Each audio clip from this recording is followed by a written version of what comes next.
अगर आप भी सर्दियों के मौसम में अपने घर के गमलों में या बगीचे में मैरीगोल्ड फ्लावर प्लांट को लगाना चाहते हैं, तो इसके लिए आपको कैसे सीड्स से मैरीगोल्ड फ्लावर प्लांट की पौध तैयार करनी है, उससे जुड़ी हुई सारी जानकारी आपको इस वीडियो में मिलने वाली है कि मैरीगोल्ड फ्लावर प्लांट की सीड जर्मिनेशन के लिए टेम्परेचर क्या है, मिट्टी का चयन कैसे करना है, ए टू जेड जानकारी आपको इस वीडियो में मिल जाएगी।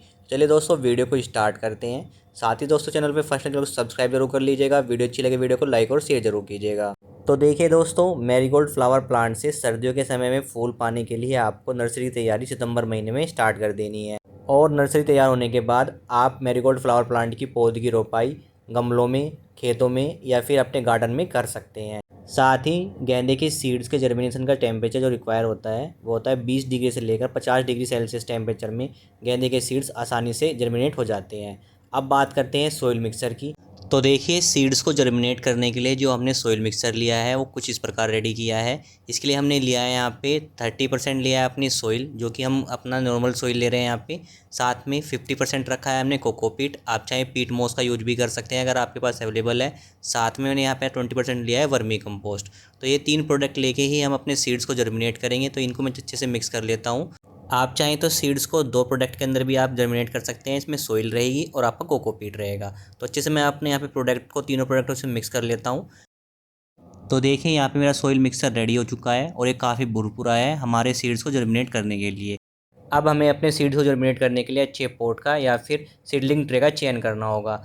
तो देखिए, सीड्स को जर्मिनेट करने के लिए मैंने यहाँ पे 6 इंच का ड्रेनेज होल वाला अपना एक पॉट लिया है। आप चाहे 6 से लेकर 12 इंच का पॉट ले सकते हैं या फिर ज़मीन में भी आप सीड्स को ग्रो कर सकते हैं।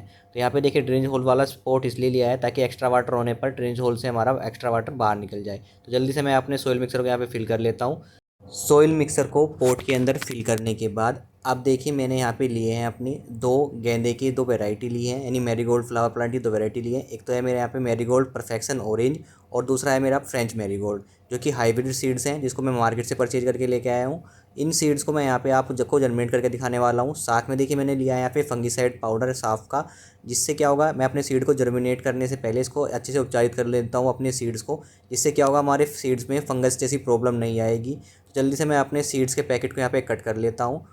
पैकेट कट करने के बाद अब मैं अपने सीड्स को बाहर निकाल लेता हूँ और उसे फंगिसाइड पाउडर के साथ अच्छे से उसको उपचारित कर लेता हूँ। तो यहाँ पे मैंने दोनों वैरायटी के सीड्स को निकाल के अच्छे से मैं उनको उपचारित कर लेता हूँ। सीड्स को उपचारित करने के बाद अब हमें अपने पॉट के अंदर अपने सीड्स को यहाँ पे स्प्रेड कर देना है। थोड़ा स्प्रेड करने के हम इसको डाल रहे हैं, एक साथ में एक जगह नहीं डालना है हमको, थोड़ा दूर दूर रखना है सीड्स, ताकि जब हम उसको रिपोर्ट करें अपने दूसरे गमलों के अंदर जब पौध तैयार होने के बाद, तो हमें आसानी से हम अपनी पौध को निकाल सकें। तो थोड़ा सा मैं स्प्रेड कर देता हूँ मैं अपने गमलों के अंदर।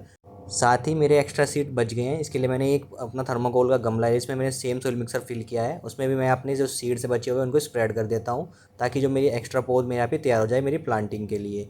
तो यहाँ पे मैं अपना स्प्रेड करने के बाद अब देखिए, जो हमने गमले के अंदर अपने सीड्स यहाँ पे स्प्रेड किए हैं और जो सोइल मिक्सर रखा था हम उसी से इसको सीड्स को अपने कवर कर देंगे।